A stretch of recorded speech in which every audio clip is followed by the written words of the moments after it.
Hello everyone and welcome back. Today I'm going to do my January book haul, and I have resisted doing monthly hauls since I started YouTube a long time ago. I'm just thinking that people now born when I started YouTube are now old enough to have their own YouTube accounts. Let's not think about that one. So, monthly hauls. I tend to just trickle books in, and then every so often, I'll go to Lincoln, I'll buy 10 books, and I'll show you the 10 books I bought in Lincoln or Nottingham, something like that, but not the books that I've been just slowly gathering in the few months before that. So I'm going to try that this year. No promises that I will actually keep doing it. Or maybe if I only buy one book in a month, it's really not worth, doing a video on that one book. So in January, I bought 6 books, or rather, I paid for 3 books. Because 3 books are from Waterstones, and I had Waterstones vouchers for Christmas, and I only had to pay an additional 97 pence on top of the voucher value, so I don't think that counts.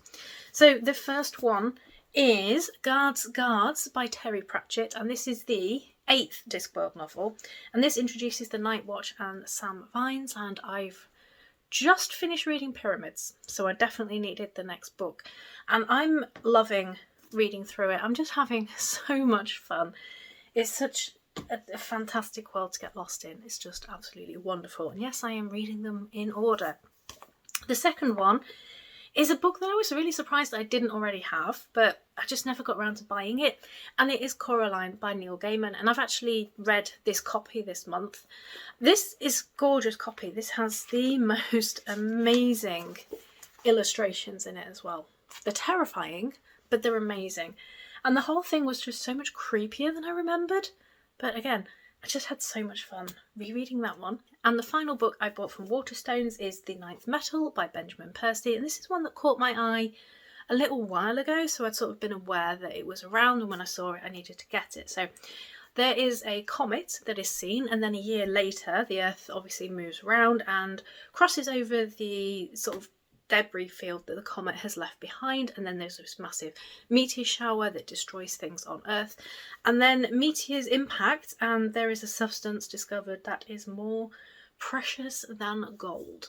So the synopsis sounded really intriguing, so I've been keeping my eye out for this one. The next book is a self-published one, and this is The Cruel Gods #1, The 13th Hour by Trudy Skies. Someone commented that the physical copy was down to $4.99, which is an absolute bargain for a self-published book. So I had this on Kindle Unlimited anyway because I wanted to read it, so I bought the physical copy because just look at this. This is a gorgeous cover. Some of the self-published covers are just absolutely stunning. So I will read you the back of this one. Cruel gods rule in the steam-powered city of Chime, demanding worship and tribute from their mortal subjects. Kale lost her faith in them long ago and now seeks to protect the vulnerable and downtrodden mortals from their gods' whims. But when Kale discovers power she didn't know she had, and destroys a mortal soul by accident, she becomes one of Chime's most wanted. Quen's job was to pursue sinners until the vision started. Haunted by foreboding images of his beloved city's destruction, Quen hunts soul-sucking creatures made of ether who prey on its citizens, and Kale is his #1 target. To ensure Chime's future, Kale and Quen must discover the truth of Kale's divine abilities before the gods take matters into their own hands. For a city that bows to cruel gods, it will take godless heathens to save it. So yeah, this is a book that had caught my attention anyway, and it's gorgeous. And the final 2 books actually came in this morning. This is perhaps my most anticipated release because I was waiting for the paperback because I don't tend to buy hardcovers. This is The Shadow of the Gods by John Gwynne. It's his new series, and I enjoyed The Faithful and The Fallen, and what's the second series? I can't remember.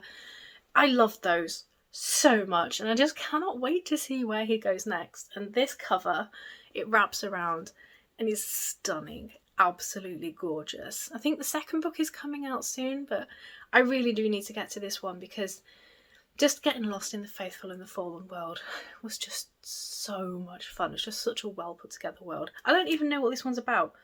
It's Norse inspired, packed with myth and magic and bloody vengeance. Well, that sounds great. And the final book is kind of one that I put on my wish list and forgotten about, but caught my attention again. This is Every Sky a Grave by J. Posey. In this one, mankind has discovered the language of the universe and can control things, and if that doesn't sound interesting, I don't know what does. So, a smaller book haul than I would normally do, but that's a good thing, really. Anyway, are there any books coming out that you're looking forward to? I would love to know. Thanks for watching, and I shall see you all soon.